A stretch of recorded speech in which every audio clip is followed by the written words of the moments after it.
Hello everybody and welcome to Forever Cricket on Forever Sport. And South Africa have just completed a huge victory against Sri Lanka where they beat them by an innings and 45 runs, which, considering that the side was pretty much written off from the first day, is a massive comeback and a huge statement for a very young South African side.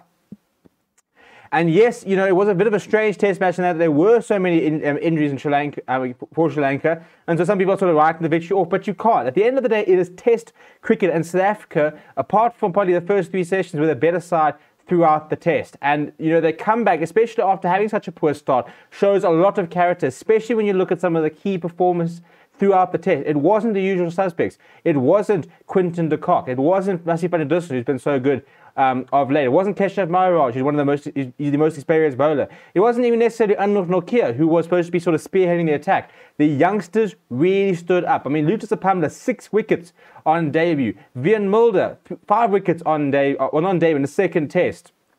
You know, Aiden Markham back in the sky, back in the team, scoring some runs.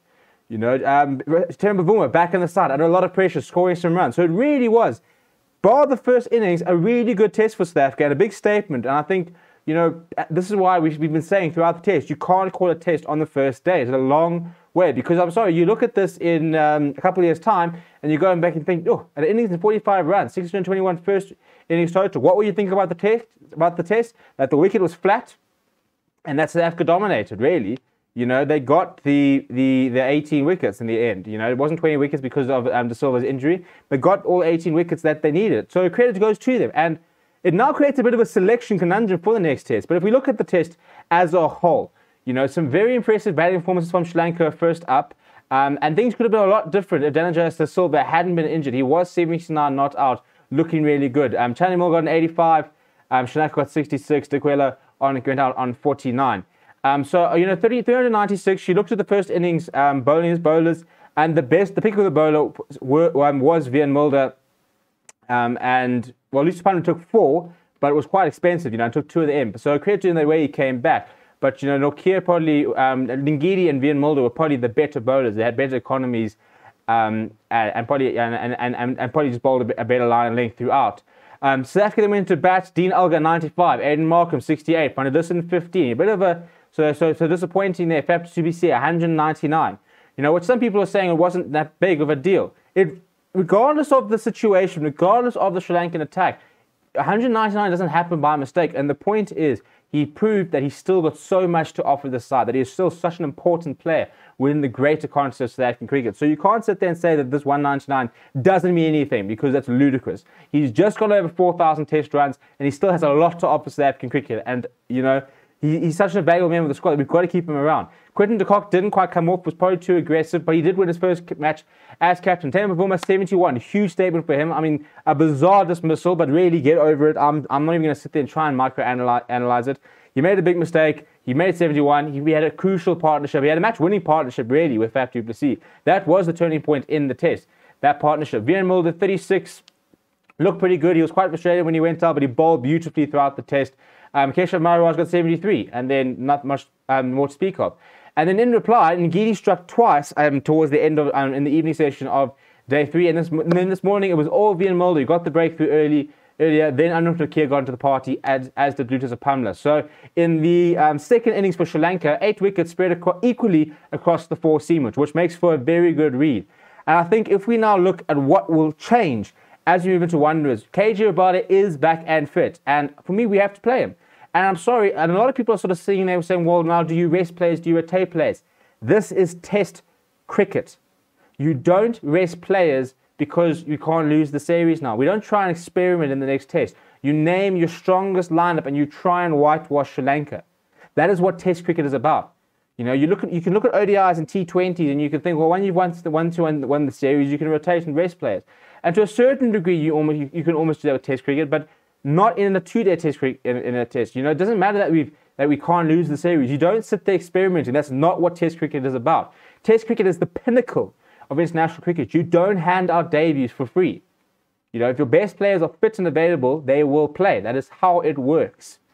So for me, if you look at how we're going to sort of change it, my suggestion and my thinking would be to leave out Keshav Maharaj, No, not drop him. No fault of his arm. He made 73, but we're playing at Wonders, which doesn't offer a lot for the spinner. We know this, and we have gone more seam as the top. You've got Dean Alger and Aiden Markham who can turn an arm to keep things going if you really need to. But I think for me, it makes sense to bring in KJ Rabada ahead of Keshav Maharaj, because can you really, I mean, I understand he had a bad spell first up, but can you really drop Sapamla after taking 6 wickets across the test?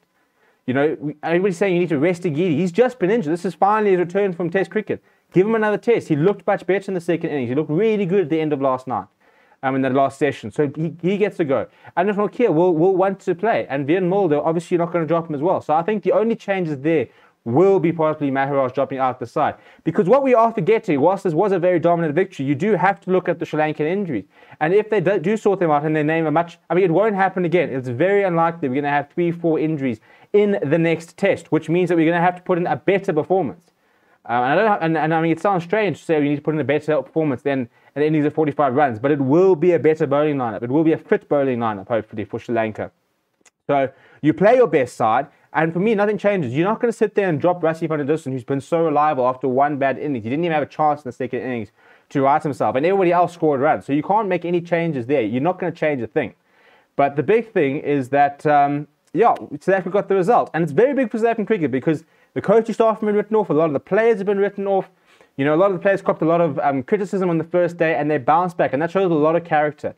And I mean, you're looking at Aiden Markham, Quinton de Kock, even if we leave out Bavuma, but you're looking at Aiden Markham, Quinton de Kock, Vian Mulder, Anrich Nokia, Sapamla, Lungi Ngidi, all have 4, 5, 6, 7 years left in their test career. So it's quite a young squad. I mean, Lungi Ngidi, Sapamla, Nokia have played together a combined, I think it's like 12 tests now.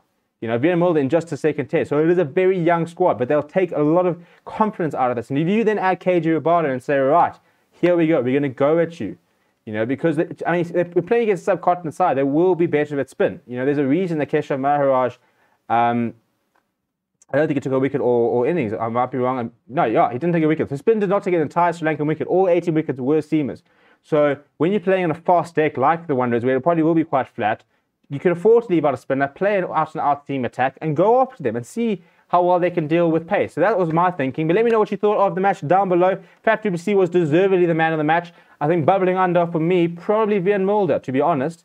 He got some very important wickets. And I think that's important, is that he, you know, when he did take wickets, he got very important ones.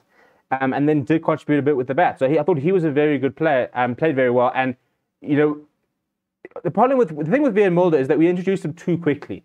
And he was rushed through the system. He didn't really have a time to be able to develop on the first-class scene because he burst into the scene and made everything look very easy.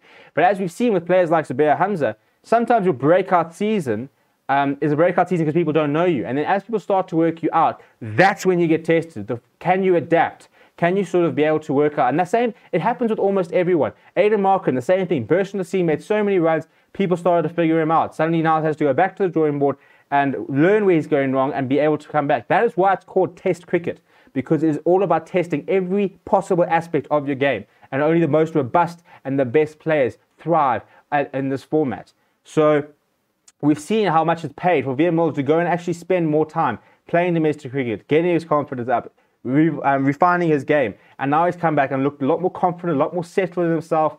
You know, he's a bit old, he's a bit more mature, and it's paying dividends. And he's going to be such an important part of the squad moving forward if he can stay fit and keep performing, that we need to, you know, keep integrating him into various things and manage him very, very cleverly.